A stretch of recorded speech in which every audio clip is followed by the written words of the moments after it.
Vote কেনা বেচা, যারা কিনছেন তারা হারাম দিচ্ছেন, হারামে জড়িত হচ্ছেন।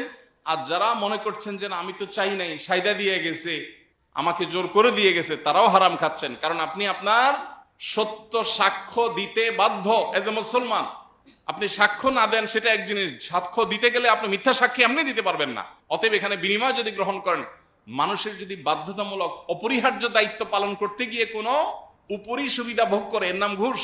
আপনি একটা চেয়ারে আছেন, আপনার কাজ এই বিষয়গুলো দেখা, সেটার বিনিময়ে উপরি হিসাবে যেটা আপনি নিচ্ছেন ওটা ঘুষ। এবং এই ঘুষ যাতে সমাজে চলতে না পারে এ ব্যাপারে আমাদের সবাইকে সজাগও থাকতে হবে।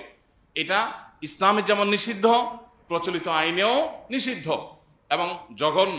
অতএব এই জঘন্য কাজটা বা যেন কোনোভাবে হতে না পারে। আমাদের দেশে নির্বাচনকে ঘিরে লক্ষ লক্ষ কোটি কোটি টাকা খরচ করেন এক একজন প্রার্থী। হ্যাঁ, বড় বড় তাদের সভা সমাবেশ করতে হয়, খরচ আছে বুঝি, কিন্তু এই যে ঘুষ লেনদেনের যে খরচ, এই খরচের জন্য তারা প্রত্যেকে যারা গ্রহণ করবেন ভোটার আর যারা প্রার্থী বা প্রার্থীর লোকজন দিবেন, সবাইকে আমাদের ময়দানে আল্লাহর কাছে আসামি হয়ে দাঁড়াতে হবে। আল্লাহ আমাদের সবাইকে এই ভোট কেন্দ্রিক, নির্বাচন কেন্দ্রিক এই সমস্ত শরিয়া ভায়োলেশন থেকে বেঁচে থাকার তৌফিক দান করুন।